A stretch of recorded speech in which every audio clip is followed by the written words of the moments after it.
Can I ask you, obviously pending team selection, the man who you could be playing against next weekend, Finn Russell, and what you see in him as a player and the threats that he can pose to any team?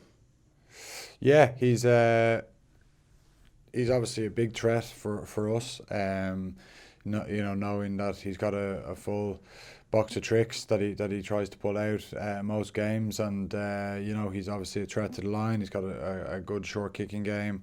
He can pull the strings if we let him, and he's hurt us in the past before. We haven't played against him the last couple of times we've played Scotland, so again we've kind of had to go back and look at some old footage. But he's been in good form for his club, and he's a massive threat like they have across their team. But obviously when you got him and Hogg, they're probably the standout guys. But we have to be on our game this week to stop them. Good man, thank you. Johnny, how's it going? Johnny, you signed a new contract last week. Were you hoping that it would be a 2-year one, maybe? No. No, I was hoping, like, I was just, it was done, in the right way. Obviously it was delayed with all the COVID things, like everyone's was, so it didn't start. It was agreed, pretty quick.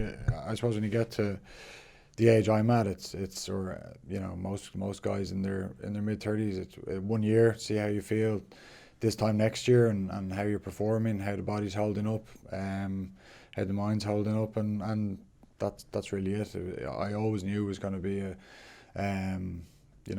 1 year at a time job when it got to this stage. So delighted to continue the journey for another year, and still very hungry to try and achieve success with Leinster and Ireland. And once my teammates know that and they see it every day on the training pitch, that's all that matters to me. Of course, and you guys always looking to improve yourselves, no matter what kind of game it is.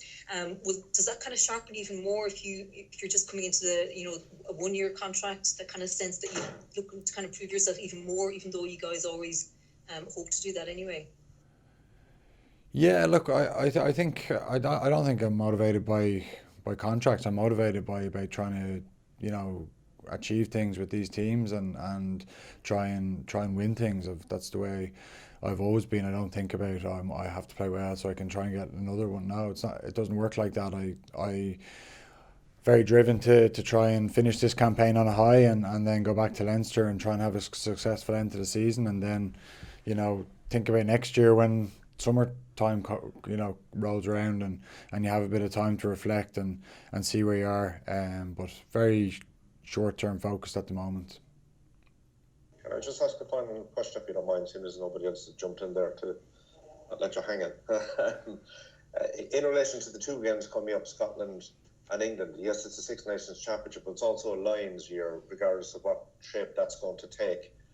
Does that have an extra bit of spice? I'm not saying motivation, but just the fact that you're playing against maybe people who are maybe direct competitors for positions on a Lions squad to play against the world champions.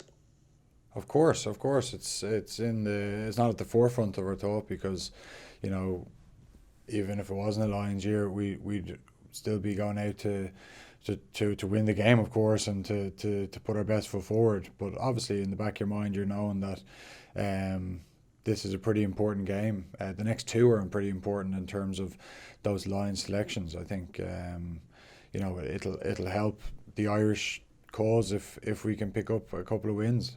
It'll help get more numbers on the plane, and that's ultimately what we want, isn't it? We want to get as many Irish people on that trip as possible. So it's definitely in the back of our mind somewhere. Thanks again. Johnny, if I can ask you, Paul O'Connell said yesterday that this is the best Scottish team that he's played or coached against. Would you agree with that? Yeah, I think so. The way they've started the campaign, obviously winning away to England, very impressive in the conditions that obviously poor conditions, but they managed the game very well. It's not an easy place to go, Twickenham, and dominate sort of field position, and they had real good patches in that game, and arguably they could have won by more. Very unlucky against Wales, I think, to go down to 14 and then to fight back the way they did. And I'd say they probably, look, if they're in their camp, they probably think they gave away a soft try, and then break away at the end. And but for a tap tackle, they'd be going for, Triple Crown against us. So yeah, I think Paulie's right. I think they're a team full of confidence. They'll fancy their chances against us. They'll feel that maybe they should have beaten us the last 2 times they played us, and they'll have, obviously they've improved a lot since then as well. So yeah, I'm sure they'll be full of confidence, and we have massive respect for them as a team. They're an outstanding, really well coached side as well, like that.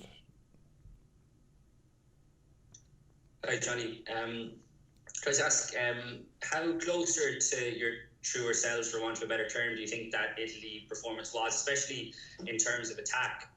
And how easy or difficult is it to kind of replicate a similar style when the opposition is obviously much better this weekend?